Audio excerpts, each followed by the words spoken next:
जय हिंद, नमस्कार साथियों। स्वागत है आप लोगों का हमारे एक और नए वीडियो में। और आज की इस वीडियो में मैं आप लोगों को बताने वाला हूं रीजनिंग के 10 क्वेश्चन के बारे में। जी हाँ दोस्तों, मैं आप लोगों के बीच में लेकर के आया हूं ऐसे 10 क्वेश्चन जो कि बहुत ही इम्पोर्टेंट हो जाता है यदि आप तैयारी कर रहे हो जनरल कंपटीशन की। यदि आप भी चाहते हैं रीजनिंग में 30 में से 30 लेकर के आएँ, यदि आप भी चाहते हैं रीजनिंग में पूरा का पूरा नंबर उठाएं, तो इस वीडियो को देखिएगा लास्ट तक। यदि कोई भी क्वेश्चन आप लोगों को डाउट लगेगा तो आप लोग कमेंट सेक्शन में मुझे कमेंट करके ज़रूर बताइएगा। तो चलिए ज़्यादा देर नहीं करते हुए क्वेश्चन को सॉल्व करना शुरू करते हैं। तो दोस्तों यहाँ पे सबसे पहला सवाल निकल करके आ गया है, नीचे दी गई श्रृंखला श्रेणी में अगली संख्या ज्ञात करें। यानी अगली संख्या हम लोगों को ज्ञात करना है। ये रहा दोस्तों प्रश्नवाचक चिन्ह और ये दिया है कुछ इस प्रकार से सवाल। तो इसको हम लोग कैसे सॉल्व करें ताकि प्रश्नवाचक चिन्ह की जगह पे हम लोग का कोई वैल्यू निकल करके आए। दोस्तों ये है श्रेणी, और श्रृंखला श्रेणी में जब भी आप पढ़ाई कर रहे हैं तो समझ जाइए कि अगली कदम को जानने के लिए कोई ना कोई लॉजिक आपको लगाने पड़ेंगे। एक बार फिर से मैं बता देना चाहता हूं दोस्तों, यदि आप लोग श्रृंखला श्रेणी में सवाल अगर हल कर रहे हैं तो अगली जो संख्या आने वाली है उसको निकालने के लिए कोई ना कोई लॉजिक लगाते हैं दोस्तों। और वो लॉजिक पहले ही आपको पता चल जाएगा जब यदि आप देखेंगे तो। ठीक है, यहाँ पे अगर आप नज़र डालेंगे तो आपको अंतर दिखाई देगा। यानी कितने का अंतर है? +6 का अंतर है। यदि इसमें अंतर देखा जाए तो कितने का अंतर है दोस्तों? +12 का अंतर है। इसमें और इसमें अंतर देखा जाए तो 24 का अंतर है। कितना दोस्तों? 24 का, सॉरी 18 का अंतर है दोस्तों। कितने का है? 18 का अंतर है दोस्तों। क्या हो रहा है? आपको कुछ समझ में आ रहा है? आपको समझ में आएगा दोस्तों, क्यों नहीं समझ में आएगा। अब अगला स्टेप एक बार बढ़ कर देखते हैं। इसमें कितने का अंतर हो जाता है दोस्तों? तो 24 का अंतर हो जाएगा। यानी क्या समझ में आ रहा है कि यहाँ पे 6 है, यहाँ पे 12 है, यहाँ पे 18 है, यहाँ पे 24 है, यहाँ पे 18 है दोस्तों। ठीक है, अच्छा इसको मैं काट दे रहा हूँ, यहाँ पे बना दे रहा हूँ 18। ठीक है दोस्तों, समझ में आ गया। चलिए, क्या समझ में आया कि यहाँ पे 6, यहाँ पे 12, यानी ये 6 क्या है? इससे ज़्यादा है। फिर इसमें से 6 ज़्यादा ये 18, इससे 6 ज़्यादा 24, तो इसमें भी हम लोग 6 जोड़ करके आगे बढ़ जाएंगे। यानी कि कितना हो जाएगा दोस्तों? यहाँ पे हो जाएगा 30। तो हम लोग क्या करेंगे, इस 71 में 30 को जोड़ देंगे तो कितना हो जाएगा? ये 101 हो गया, 3 7 10 हो गया। ठीक है दोस्तों, यानी निकल करके आ गया हमारा 101 दोस्तों। ये प्रश्नवाचक चिन्ह के स्थान पे हो जाएगा हम लोग का 101। Option number D 101 is the correct answer हो जाएगा दोस्तों। उम्मीद है इस श्रृंखला श्रेणी की सवाल आप लोगों को पहला बहुत ही अच्छे तरीके से समझ में आया होगा दोस्तों। अब चलिए देखते हैं दूसरे प्रश्न को। प्रश्न नंबर 2 बोल रहा है, नीचे दिए गए विकल्पों में से संबंधित संख्या को चुनिए। ठीक है दोस्तों, यहाँ पे हम लोगों को संबंधित संख्या को चुनना है। ये नंबर एनालॉजी का सवाल है दोस्तों। आप इसको रेशियो एंड प्रोपोर्शन का सवाल भी कह सकते हैं। ठीक है दोस्तों, यदि ये सवाल आप लोग कर रहे हैं तो पेन और कॉपी लेकर के जरूर बैठिएगा दोस्तों। लॉजिक लगाना और लॉजिक को अप्लाई करना, वो अप्लाई करेंगे आप कॉपी पे ही। ठीक है दोस्तों, तो उम्मीद है मुझे आप कॉपी पेन लेकर के जरूर बैठेंगे। और यदि हाँ आप लोगों को किसी भी प्रकार का डाउट होगा तो आप लोग कमेंट भी जरूर करेंगे, मुझे पूरा विश्वास है। ठीक है, आप लोग कमेंट किया कीजिए। आप लोग कमेंट अगर नहीं करेंगे तो मुझे कैसे पता चलेगा कि ये सवाल और जितने भी सवाल मैं आप लोगों को बता रहा हूँ समझ में आ रहा है कि नहीं आ रहा है। ठीक है, एक कमेंट ही ऐसा साधन है जिससे मुझे पता चल पाता है कि आपको समझ में आया है। ठीक है दोस्तों, तो चलिए हम लोग समय ना गवाते हुए इसको सॉल्व करते हैं। यहाँ पे है 23, यहाँ पे 441, यहाँ पे 28। तो यहाँ पे प्रश्नवाचक चिन्ह के स्थान पे क्या होगा? तो दोस्तों यहाँ पे एक छोटी संख्या, यहाँ पे आ गया बड़ी संख्या, फिर यहाँ पे है छोटी संख्या तो यहाँ पे आएगी आपका बड़ी संख्या। याद रखिएगा दोस्तों, यहीं पे जो समझ में आता है वही समझ में आता है। और लॉजिक को भी हम लोग यहाँ पे अप्लाई करने वाले हैं दोस्तों। तो यहाँ 23, यहाँ 441 कैसे? यानी कहीं ना कहीं देखा जाए, एक सामान्य सोच अगर रखा जाए, लॉजिक लगाया जाए दोस्तों, तो अगर इनका स्क्वायर किया जाए तो इसके करीब आएगा। यदि इसे थोड़ा सा कम करके स्क्वायर किया जाए तो लगभग ये आ जाएगा। ये किसका स्क्वायर लग रहा है आपको? 441 किसका स्क्वायर लग रहा है? मुझे तो 21 का स्क्वायर लग रहा है दोस्तों। 21 का स्क्वायर करेंगे तो 441 आ जाएगा। हाँ दोस्तों, यानी कि हम लोग इस 23 में से माइनस कर दिए 2, बराबर आ गया 21। 21 का स्क्वायर कर दिए 441 आ गया। अब इसमें से भी हम लोग वही करेंगे, 28 में से 2 माइनस कर देंगे, बच जाएगा 26। 26 का स्क्वायर कर देंगे, बचा 26, तो 26 का स्क्वायर कर देंगे। जब 26 का हम लोग स्क्वायर कर देंगे दोस्तों तो आ जाएगा 676। कितना आ जाएगा दोस्तों? 676 आ जाएगा। ठीक है दोस्तों, आप लोग स्क्वायर करके देख लीजिएगा कि 676 आ रहा है कि नहीं आ रहा है। मैं भी अंदाजा ही करता हूं दोस्तों। ठीक है, तो यहाँ पे आप लोगों को क्या समझ में आया कि पहले में से माइनस कर देना है 2 और जितना आएगा उसका कर देना है स्क्वायर, अगली संख्या निकल जाएगी। तो अगली संख्या हमारा 441 निकल गया। तो हाँ, अब 28 में से माइनस कर दिए 2, बचा 26, तो 26 का स्क्वायर कर दिए तो 676 आ गया। यानी कि यही हो जाएगा प्रश्नवाचक चिन्ह के स्थान पे 676। ऑप्शन में देखते हैं दोस्तों, ऑप्शन नंबर सी 676 है, तो ये हमारा करेक्ट आंसर हो जाएगा दोस्तों। उम्मीद है ये दूसरा भी सवाल आप लोगों को बेहतर तरीके से समझ में आया होगा दोस्तों। आपका भी आंसर आया कि नहीं आया मुझे कमेंट करके जरूर बताइएगा। अब चलिए देखते हैं तीसरे प्रश्न को। प्रश्न नंबर 3 दोस्तों बहुत ही मज़ेदार प्रश्न है। कैसे मज़ेदार है यहाँ पे हम लोग देखेंगे दोस्तों। यहाँ पे दिया गया है, यदि OIL को 27 तथा CREAM को 125 लिखा जाता है तो पाउडर को क्या लिखा जाएगा। ठीक है, तो इसको हम लोग करने वाले हैं। तो यहाँ पे सबसे पहले कर लेते हैं ऑयल, OIL। ऑयल का कितना है दोस्तों? 27 है। और यहाँ पे क्रीम है, तो क्रीम का कितना है दोस्तों? 125 है। ठीक है, तो पाउडर का क्या होगा? तो पाउडर का क्या हो जाएगा दोस्तों? ठीक है, तो सबसे पहले ऑयल का निकाल लेते हैं। यहाँ पे O है, यहाँ पे I है, यहाँ पे L है। तो पहले इसकी वैल्यू हम लोग पुट कर देते हैं। यहाँ पे O का कितना होता है दोस्तों? याद कीजिए, O का होता है 15। ठीक है, I का कितना होता है? तो 9 होता है। L का कितना होता है? तो L का कितना होता है दोस्तों? L का होता है 12। ठीक है, इन सबको यदि हम लोग जोड़ लेंगे तो देखिए कितना हो जाता है, 15 12 27 और ये 9 कितना हो जाएगा? 36। ठीक है दोस्तों, यानी कि इन दोनों को तीनों को जोड़ने पे आ रहा है 36, आना चाहिए कितना? 27। यानी ये तरीका गलत हो गया दोस्तों। अब हम लोग इसमें भी अप्लाई वही करते हैं, क्या ये आ रहा है कि नहीं आ रहा है, तो देख लेते हैं एक बार करके। यहाँ पे C है ना, तो C का कितना हो जाएगा? 3 हो जाएगा। R का कितना हो जाएगा दोस्तों? 18 हो जाएगा। E का हो जाएगा 5, A का हो जाएगा 1, M का हो जाएगा 13। अब इन सबको जोड़ लेते हैं दोस्तों, कितना हो जाएगा? यहाँ पे देख लीजिए, यहाँ पे हो गया 3 18 21 5 26 1 27 और 27 3 30 10 40 बराबर कितना हो गया दोस्तों? 40 हो गया। यानी यहाँ पे आएगा कितना? 125 आना चाहिए। लाना है हम लोगों को 125, आया 40 ही। यानी ये जो लॉजिक है दोस्तों, ये लॉजिक बिल्कुल आपका गलत हो जाएगा। ठीक है, तो इस लॉजिक से हम लोग को नहीं करना है। ठीक है, अब दूसरा लॉजिक लगाते हैं दोस्तों। यदि गिनते हैं इनको कि कितने अल्फ़ाबेट हैं, 1 2 3, तो 3 का यदि हम लोग कर देते हैं क्यूब, ठीक है, 3 का कर देते हैं क्यूब, तो बराबर कितना हो जाएगा दोस्तों? यहाँ पे देख लीजिए, यहाँ 3 का जब क्यूब करेंगे तो बराबर कितना आ जाएगा? 3 त्रिक 9, 9 त्रिक 27, यानी 3 का क्यूब किए तो 27 आ गया। अब इन अल्फ़ाबेट को गिन लेते हैं, 1 2 3 4 5 और 5 का कर देते हैं क्यूब दोस्तों, तो कितना हो जाएगा? यहाँ पे देख लीजिए आप। ठीक है, 5 5 25, 5 125, यानी बराबर हम लोगों का 125 निकल करके आया है। तो इसी लॉजिक को अब हम लोग पाउडर के जगह पे लगाएंगे दोस्तों। ये 1 2 3 4 5 6, तो 6 का कर देते हैं क्यूब, तो कितना हो जाएगा दोस्तों? यहाँ पे आप लोग देख लीजिए, 6 का जब हम लोग क्यूब कर देंगे तो हो जाएगा आपका 216। कितना हो जाएगा दोस्तों? 216 हो जाएगा। यहाँ पे आप लोग देख लीजिए, 6 4 36 और गुणे कर देंगे 6, यानी 36 में हम लोग 6 का गुणा कर दिए। 6 4 36 का 6 हाथ में लगा 3 और 6 3 18 3 21, यानी 216 हम लोग का आ गया दोस्तों। तो option number A 216 is the correct answer हो जाएगा दोस्तों। तो इस प्रकार के लॉजिक भी लगा करके हम लोगों को सवाल सॉल्व करने होते हैं दोस्तों।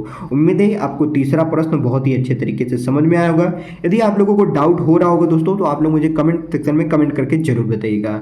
अब चलिए देखते हैं चौथे प्रश्न को।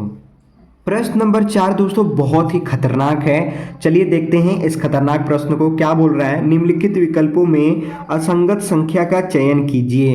दोस्तों option number A, option number B, option number C, option number D, ये 4 ऑप्शन दिए गए हैं। इन चारों ऑप्शन में से हम लोगों को असंगत संख्या को निकालना है, यानी कि इसमें से हम लोगों को पता करना है कि कौन सी असंगत संख्या है। दोस्तों तो आप कैसे पता कर सकेंगे इसमें कि कोई असंगत संख्या है?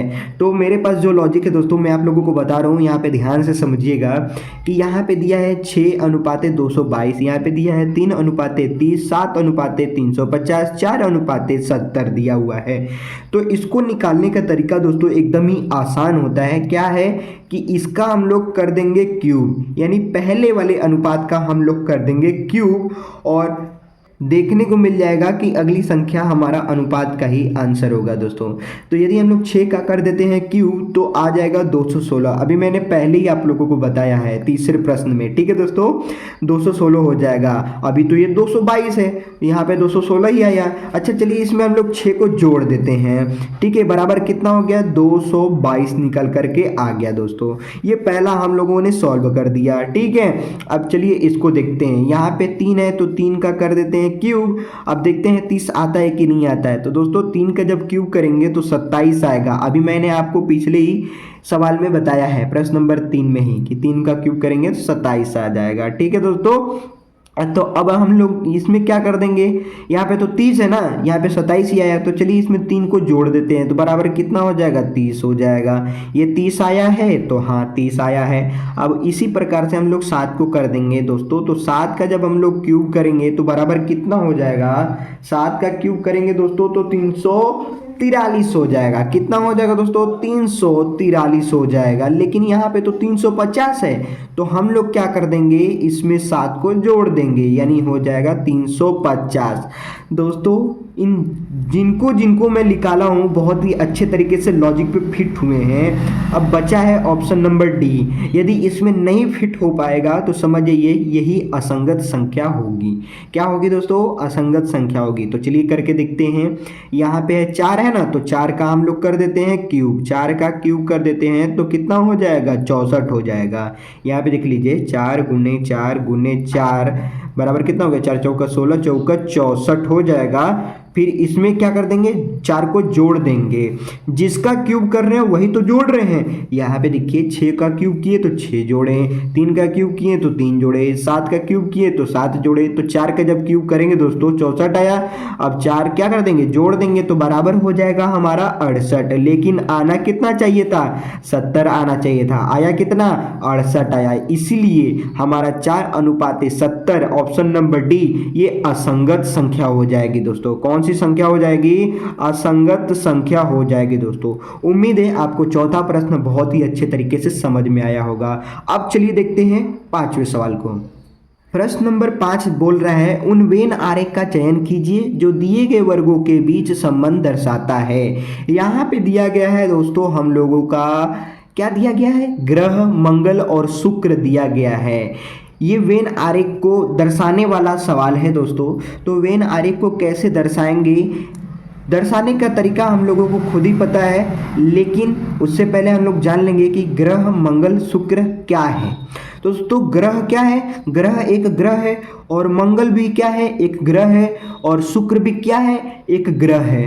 तो मान लीजिए कि ये आपका एक ग्रह हो गया और इस ग्रह में आपका मंगल आता है, मंगल भी एक ग्रह आता है, शुक्र एक ग्रह है, तो ग्रह के अंदर ही आएगा शुक्र ग्रह।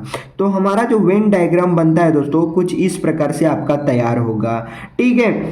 तो ग्रह के अंदर क्या आया, मंगल भी आया, मंगल क्या है, एक ग्रह ही है, और ग्रह के अंदर शुक्र भी आ गया। ऐसा नहीं है कि मंगल के अंदर शुक्र आ जाएगा, ये मंगल अलग है शुक्र से, ठीक है। मंगल क्या है, अलग है शुक्र से। पहले मंगल आता है फिर उसके बाद शुक्र आएगा, ठीक है। और ये ग्रह दोनों में है, ठीक है। तो हमारा वेन डायग्राम इस प्रकार से बन जाएगा दोस्तों। ऑप्शन नंबर ए हम लोग का इज अ करेक्ट आंसर हो जाएगा दोस्तों। उम्मीद है ये 5वां सवाल वेन डायग्राम का यानी वेन आरेख का आप लोगों को बहुत ही अच्छे तरीके से समझ में आया होगा दोस्तों। अब चलिए देखते हैं छठे प्रश्न को। छठा प्रश्न क्या कहता है दोस्तों, चलिए जानते हैं। यहाँ पे छठा प्रश्न बोल रहा है दोस्तों, दिए गए विकल्पों में से लुप्त संख्या ज्ञात कीजिए। यानी कि मिसिंग नंबर हम लोगों को निकालना है। मिसिंग नंबर कहाँ पे है दोस्तों? यहाँ पे है प्रश्नवाचक चिन्ह की जगह पे। जहाँ पे प्रश्नवाचक चिन्ह रहता है दोस्तों वही तो हमारा मिसिंग नंबर है। तो कैसे इसको हम लोग निकालेंगे? ये तो आकृति बहुत ही अलग लग रहा है। आकृति यदि इसमें 4 खाना रहता है, इसमें 4 खाना रहता है, इसमें 4 खाना रहता है तो समझ में आ जाता। यानी इस स्क्वायर का यदि 4 डिवाइड होता है, इस स्क्वायर का 4 डिवाइड होता है, इस स्क्वायर का 4 डिवाइड होता है, तब तो बहुत ही आसानी से निकल जाता। लेकिन ऊपर सिंगल है नीचे डबल है, ऊपर सिंगल है नीचे डबल है, यहाँ पे भी ऊपर सिंगल है नीचे डबल है, तो कैसे करेंगे? ये भी आसान है दोस्तों, बस आपको लॉजिक पता करना है। क्या लॉजिक निकल रहा है आप मुझे कमेंट सेक्शन में कमेंट करके बताइए दोस्तों। मेरे सॉल्व करने से पहले आप लोग भी सॉल्व किया कीजिए दोस्तों, तभी तो आप लोगों को भी अच्छे तरीके से समझ में आएगा कि आखिर कौन से लॉजिक लगा करके सॉल्व किया जा रहा है दोस्तों। आप भी अपना लॉजिक मुझे कमेंट सेक्शन में कमेंट करके जरूर बताया कीजिए। अब चलिए देखते हैं यहाँ पे दोस्तों बड़ी संख्या 25, यहाँ पे है 3, यहाँ पे है 2, यहाँ पे 81, यहाँ पे 5, यहाँ पे क्या होगा? यहाँ पे 9, यहाँ पे 2, यहाँ पे 121, तो क्या होगा? आप लोग इतना समझ जाइए कि छोटी संख्याओं का कुछ ऐसा कार्य करना है, यानी उसमें ऐसा परिवर्तन करना है कि बड़ी संख्या निकल करके आ जाए। यहाँ पे बड़ी संख्या ही निकालना है दोस्तों, यहाँ पे बड़ी संख्या ही निकालना है। यदि हम लोगों का बड़ी संख्या निकल करके आ गया तो समझ जाइए कि छोटी संख्या यहाँ पे प्रश्नवाचक चिन्ह की जगह पे पता चल जाएगा। तो चलिए यहाँ पे देखते हैं दोस्तों, यहाँ पे 3, यहाँ पे है 2, इन दोनों को यदि हम लोग जोड़ देते हैं, यानी 3 और 2 को जोड़ देंगे तो बराबर हो जाएगा 5। अब 5 का दोस्तों समझ में आ रहा है कि स्क्वायर करने पे 25 आ ही जाता है, तो 5 का हम लोगों ने स्क्वायर किया आ गया 25, तो ये है 25, तो हाँ 25 है। अब यहाँ पे 81 है दोस्तों, यहाँ पे 5, तो यहाँ पे क्या होगा आप लोग सोचते रहिए। यहाँ पे देखिए 9 है, यहाँ पे 2 है, तो यदि हम लोग 9 और 2 को जोड़ देते हैं तो बराबर हो जाता है 11, और 11 का स्क्वायर देखने को मिलता है दोस्तों 121। ये हम लोग को देखने को मिलता है ना 121। अब 11 का स्क्वायर से होता भी है दोस्तों 121, ठीक है ना। तो यहाँ पे क्या होगा दोस्तों, यहाँ पे 81, तो 81 किसका वर्ग है? 81 है 9 का वर्ग। 81 किसका वर्ग है? 9 का वर्ग है। तो हम लोग 5 में कितना जोड़े कि 9 हो जाए? तो 5 में यदि हम लोग 4 जोड़ देते हैं तो 9 हो जाता है, तो 9 का स्क्वायर कर देंगे दोस्तों 81 आ जाएगा। तो यहाँ पे प्रश्नवाचक चिन्ह के जगह पे निकल करके क्या आ गया दोस्तों? 4। ऑप्शन किसमें दोस्तों? ऑप्शन तो इसमें है ही नहीं। ऑप्शन इसका मतलब मेरे से मिस अंडरस्टैंडिंग हो गया है, यानी इसमें गलत हो गया है मेरे से, तो समझ लीजिए ये हमारा 7 के जगह पे 4 है दोस्तों, ठीक है। 7 की जगह पे कितना है? 4 है। Option number B is the correct answer हो जाएगा दोस्तों। प्रश्न नंबर 6 आप लोगों को बहुत ही अच्छे तरीके से समझ में आया होगा दोस्तों। यदि डाउट होगा तो कमेंट करके बता दीजिएगा, ठीक है। अब चलिए देखते हैं 7वें प्रश्न को। प्रश्न नंबर 7 बोल रहा है, निम्नलिखित श्रृंखला श्रेणी को ज्ञात कीजिए। यहाँ पे श्रृंखला श्रेणी दिया गया है दोस्तों, जैसा कि आपके स्क्रीन के ऊपर दिखाई दे रहा होगा, DMT JOB PQJ VSR, ठीक है। तो इसको कैसे ज्ञात करें ताकि हम लोग की अगली श्रृंखला श्रेणी पता चल पाए? तो अगली श्रृंखला श्रेणी को पता करने के लिए आपको इसको समझना होगा कि यहाँ पे क्या लॉजिक लगाया है दोस्तों। तो जो लॉजिक लगाने वाला हूँ मैं यहाँ पे, आपको बहुत ही अच्छे तरीके से समझ में आने वाला है दोस्तों। यहाँ पे देखिए, यहाँ पे पहला है D है, और यहाँ पे J है, यहाँ पे P है, यहाँ पे B है, ठीक है। सेकंड है MOQS, लास्ट है TBJR। तो कौन सा लॉजिक लग रहा है दोस्तों? यदि हम D और J में देखें तो +6 हो रहा है, यानी D के बाद क्या आता है? D के बाद E F G H I, फिर J आता है ना, 1 2 3 4 5 6, यानी इसमें कितना ऐड हो रहा है? 6 ऐड हो रहा है, ठीक है, 6 ऐड हो रहा है। अच्छा, B से J तक जाने में सॉरी दोस्तों, B से J तक मैं जा रहा हूँ, गलत जा रहा हूँ मैं, पहला से पहला तक गया हूँ ना, तो यहाँ पे भी हम लोग पहले से पहले में न जाएंगे, ये हमारा गलत हो गया, इसको मत समझिएगा आप, इसको इग्नोर कर दीजिए, ठीक है। J से P तक जाने में कितना लगता है? तो J के बाद क्या आता है? K L M N O P, 1 2 3 4 5 6, इसमें भी +6 हो रहा है दोस्तों। और इसमें P से V तक जाने में कितना हो रहा है दोस्तों? तो P के बाद Q R S T you भी 1 2 3 4 5 6, यानी इसमें भी हम लोग कितना जोड़ रहे हैं, +6 कर रहे हैं दोस्तों। इसमें भी +6 हुआ, इसमें भी +6 हुआ और इसमें भी +6 हुआ। तो अब भी से हम लोग प्लस करेंगे 6 और अगली हम लोग अल्फ़ाबेट निकाल करके ला देंगे दोस्तों। तो भी के बाद क्या आता है, भी के बाद क्या आता है, WXYZ, फिर AB, ठीक है। यानी 1 2 3 4 5 6 कदम हम लोग आगे बढ़ गए तो आ गया B। तो यहाँ पे पहला लेटर क्या लिख देंगे दोस्तों, B लिख देंगे, ठीक है। अब देखेंगे उसके बाद वाली संख्या क्या होगी। तो बाद वाली संख्या देखने के लिए यहाँ से तो बाद में भी चलना होगा ना। तो यहाँ M के बाद क्या है, O है। O में कितना जोड़ा गया है दोस्तों, 2 जोड़ा गया है ना, MNO 2 जोड़ दिया गया है। O से Q तक, OPQ इसमें भी जोड़ दिया गया है 2, Q से S तक QRS, ठीक है, इसमें भी 2 जोड़ दिया गया है। तो इसमें भी जो 2 जोड़ देंगे तो STU, तो क्या आ जाएगा दोस्तों, U आ जाएगा हमारा, ठीक है। अब यहाँ पे थर्ड है, थर्ड क्या है, T है, ठीक है, B है, J है, R है। क्या होगा दोस्तों इसमें, तो आप लोग इतना समझ जाइए दोस्तों कि ऑप्शन भी हमारे सामने कुछ दिया रहता है दोस्तों, ठीक है। ऑप्शन को देख करके हम लोग टिक कर लेंगे, ऐसा नहीं है कि आप लोग पूरा ही सॉल्व कीजिए, ठीक है। जरूरी नहीं है पूरा सॉल्व करने की, ठीक है, क्योंकि एग्जाम में हम लोगों को बहुत ही कम टाइम मिलता है दोस्तों एक सवाल हल करने के लिए। तो यहाँ पे हम लोगों का BU निकल करके आ गया ना, देखिए BU यहाँ पे है BUZ। तो option number C BUZ is the correct answer हो जाएगा दोस्तों। Z निकालने की जरूरत नहीं है, Z ऑलरेडी निकला हुआ है, ठीक है। तो हम लोगों को क्या करना है, 2 स्टेप निकाल करके तीसरा स्टेप पता चल जाएगा ऑटोमेटिक, ठीक है दोस्तों। तो उम्मीद है आप लोग को 7वां सवाल बहुत ही बेहतरीन तरीके से समझ में आया होगा। अब चलिए देखते हैं 8वें प्रश्न को। प्रश्न नंबर 8 बोल रहा है दोस्तों, निम्नलिखित प्रश्न आकृति में कितने त्रिभुज की संख्या है। यानी कि यहाँ पे हम लोगों को त्रिभुजों की संख्या ज्ञात करनी है दोस्तों। ये है हमारी आकृति और देखते हैं कि इसमें कितने त्रिभुज बने हुए हैं।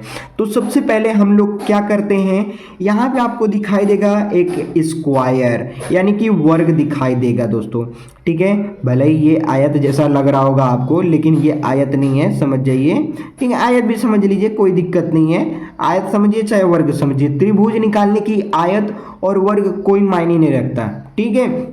बस आप इतना समझ जाइए दोस्तों कि आपको त्रिभुज निकालना है तो कैसे निकालेंगे। यहाँ पे देखिए 3 बने हुए हैं, 3 वर्ग बने हुए हैं, 1 2 3, ठीक है, 1 2 3। तो हम लोग क्या कर देंगे, निकाल देंगे। तो ये एक वर्ग में देखते हैं कितने त्रिभुज हैं दोस्तों। तो यहाँ पे देखिए 1 2 3 4, ठीक है। आप लोगों को मैं पहले बताया हूं कि जब भी किसी स्क्वायर में या फिर रेक्टेंगल में आपको दिया हो इस प्रकार से, यानी चतुर्भुज बना दिखाई दे आपको, ये कट करके बना हो, तो आप समझ जाइए उसका दूना ट्रायंगल होने वाला है, यानी उसका दूना त्रिभुज होने वाला है दोस्तों। यहाँ पे देखिए, ध्यान दीजिएगा, यहाँ पे हो गया आपका एक स्क्वायर, यहाँ से यहाँ तक हम लोग कट कर दिए, यहाँ से यहाँ तक कट कर दिए। तो ये 1 2 3 4, ठीक है दोस्तों, 4 त्रिभुज तो ये सामने दिखाई दे रहा है। लेकिन उसके बाद देखिए 4 1 ये 5 हो गया, अब इसके सामने ये 6 हो गया, फिर यहाँ से कट कर देंगे ये 7 हो गया, और फिर ये इसके सामने एक 8 हो गया। यानी 4 का गुणा कर दिए 2 में, बराबर हो गया 8। तो इसमें भी कितने हो जाएंगे दोस्तों, 8 हो जाएंगे। इसमें कितने हो जाएंगे, तो इसमें भी 8 हो जाएंगे त्रिभुज, ठीक है। यानी इसमें जो रेक्टेंगल में हम लोगों का निकला है, ये बोले तो स्क्वायर में निकला है, ठीक है, 8 + 8 + 8 निकला हुआ है। ये तो हम लोगों को निकाल करके पता चल गया। लेकिन अब देखते हैं कौन कौन सा बचा हुआ है। एक ये बचा है, एक ये बचा है, एक ये बचा है, यानी 1 2 3 हम लोगों का ये भी निकल गया दोस्तों, ठीक है। इन तीनों का मैं यहाँ पे लिख लिया हूँ, ठीक है। तो ये फाइनल 3 निकल गया।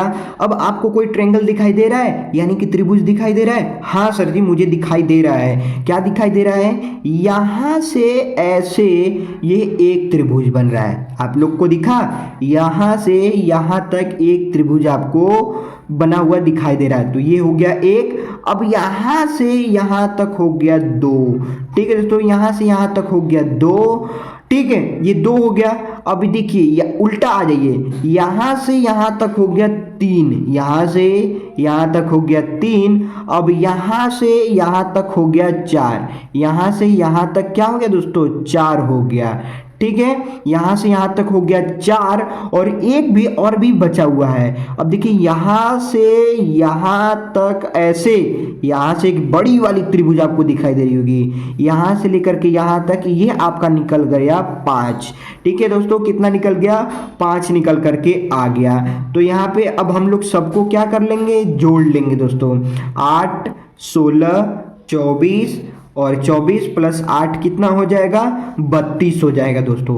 Option number D 32 is A correct answer हो जाएगा दोस्तों। उम्मीद है आपको 8वां प्रश्न बहुत ही आसान लगा होगा दोस्तों। ये ट्रायंगल निकालना बहुत ही आसान है, बस आपको लॉजिक ट्रिक पता होना चाहिए दोस्तों। ठीक है दोस्तों, इसमें ट्रिक लगता है, लॉजिक नहीं। इसमें क्या लगता है, ट्रिक लगता है, और ट्रिक को लगा करके हम लोग क्या कर देंगे, ट्रायंगल को निकाल देंगे दोस्तों। तो इसमें क्या ट्रिक था, इसमें ट्रिक था कि यदि किसी स्क्वायर शेप में या रेक्टेंगल शेप में ये 4 भुजा बने हों, ये 4 भुजा बने हों तो उसका दोगुना ट्रायंगल होगा।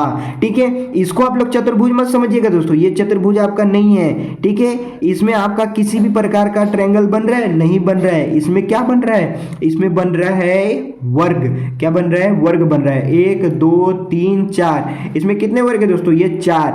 नहीं, ये 4 तो सामने दिखाई दे रहा है, एक बड़ा वाला भी आपको दिखाई दे रहा होगा, ये 1 5, यानी इसमें कितने हो जाएंगे वर्ग, 5 हो जाएंगे। तो ये वर्ग वाला तरीका है। यदि यही लाइन कट जाएगा ऐसे तो ये आपका त्रिभुज निकल करके आ जाएगा दोस्तों। उम्मीद है 8वां प्रश्न आप लोगों को बेहतर तरीके से समझ में आया होगा दोस्तों। यदि नहीं समझ में आया होगा तो आप लोग मुझे कमेंट करके जरूर बताइएगा। अब चलिए देखते हैं 9वें प्रश्न को। प्रश्न नंबर 9 बोल रहा है, निम्नलिखित विकल्पों में से संबंधित शब्द को चुनिए। यहाँ पे संबंधित शब्द दोस्तों दिया गया है और इसको क्या करना है, चुनना है दोस्तों। तो चलिए चुनते हैं। यहाँ पे बिल्ली का है म्याऊं, तो मुर्गा का क्या होगा, ये है प्रश्नवाचक चिन्ह दोस्तों। बिल्ली बोल रही है म्याऊं, तो मुर्गा कैसे बोलता है, यही तो समझ में ना है दोस्तों। बिल्ली कैसे बोलती है, म्याऊं, तो मुर्गा कैसे बोलता है, मुर्गा का बोलने का आवाज ही तो पता करना है। तो क्या मुर्गा बोलता है कुड़कुड़ाना, नहीं। क्या मुर्गा खनखनाता है, नहीं। मुर्गा रमाहट करता है, नहीं। मुर्गा क्या करता है, क्रा करता है। मुर्गा क्या करता है, क्रा करता है। कुड़कुड़ाना दोस्तों मुर्गी करती है, कुड़कुड़ाना क्या करती है, मुर्गी करती है। और जो मुर्गा होता है वो क्रा करता है। मुर्गा क्या करता है, क्रा करता है, यानी क्रा जैसी उसकी आवाज होती है दोस्तों। ठीक है, उम्मीद है नवा सवाल आप लोगों को ये संबंधित वाला समझ में आया होगा दोस्तों। यदि नहीं समझ में आया होगा तो भी कमेंट कीजिएगा। अब चलिए देखते हैं लास्ट प्रश्न, 10वां प्रश्न। प्रश्न नंबर 10 दोस्तों इस वीडियो का आखिरी प्रश्न है और ये आखिरी प्रश्न बहुत ही धमाकेदार हो जाता है, इसलिए क्योंकि यहाँ पे टोटल अल्फ़ाबेट दिए गए हैं दोस्तों। तो ये एक श्रृंखला का सवाल है। चलिए सबसे पहले सवाल को पढ़ लेते हैं। उस विकल्प का चयन करें जो श्रृंखला में रिक्त पदों पर क्रमित रूप से रखा जाएगा। यहाँ पे क्रमित रूप से अल्फ़ाबेट को हम लोगों को रखना है। तो क्या आएगा दोस्तों, आप लोग मुझे कमेंट करके बताइए कि यहाँ पे क्या आने वाला है। तो चलिए सबसे पहले हम लोग देखते हैं। सबसे पहले वो भारी भारी जो मतलब जो सब एक जगह है उसको देख लेते हैं दोस्तों। यहाँ पे क्या है, यहाँ पे है देखिए, यहाँ पे Q है, S है, P है, R है, Q है। यानी Q से शुरू हो रहा है क्या, S P R, फिर Q से क्या शुरू होगा, S P R ही तो शुरू होगा दोस्तों। यानी यहाँ पे जब आप लोगों को दिखाई दे रहा होगा कि यहाँ पे बस 4 ही अक्षर हैं। 4 ही अक्षर क्या है, S P R Q, या फिर हम बोल सकते हैं Q S P R, ये 4 ही अक्षर हैं। और ऑप्शन में भी देखा जा रहा है दोस्तों ये 4 ही अक्षर है, P S Q P R S, यानी इसमें भी देखा जाए तो P Q R S P R, इन सब में दोस्तों बस खाली ये 4 ही अक्षर हैं। तो 4 ही अक्षर को समझिए और अगला आपको निकल करके आ जाएगा। तो अब देखिए यहाँ पे Q के बाद क्या है, S है, तो यहाँ पे Q के बाद भी S है। Q S के बाद P है तो S के बाद P है, P के बाद R है तो P के बाद R है, R के बाद क्या है, Q है, तो यहाँ पे Q आ गया। ठीक है, यहाँ पे क्या आ गया, Q आ गया। अब यहाँ पे R से पहले क्या है, R से पहले है P, तो यहाँ पे देखिए R से पहले हो जाएगा P, क्या हो जाएगा, P हो जाएगा। यहाँ तक हो गया। अब देखिए क्यू के बाद एस है ना, तो एस के बाद क्या है, एस के बाद है पी, तो यहाँ पे हम लोग भर देंगे पी। अब पी के बाद क्या है, आर है, तो यहाँ पे भर देंगे आर।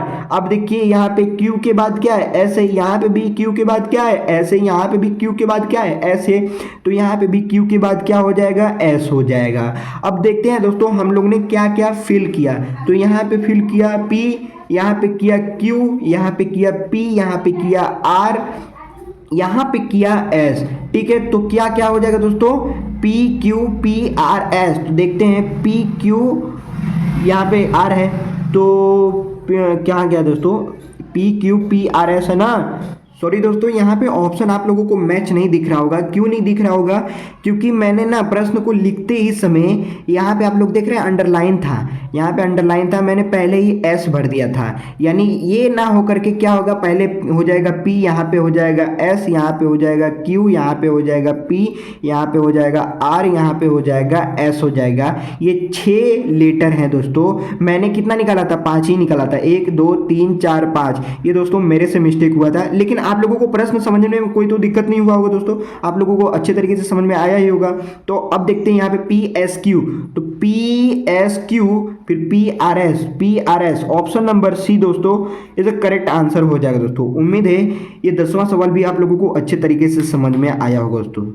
जितने भी सवाल मैंने आप लोगों को बताए हैं, यदि इसमें से अगर किसी भी प्रकार का आप लोगों को डाउट होगा तो आप लोग मुझे कमेंट सेक्शन में कमेंट करके जरूर बताइएगा दोस्तों। आई होप ये वीडियो आप लोगों को पसंद आया होगा।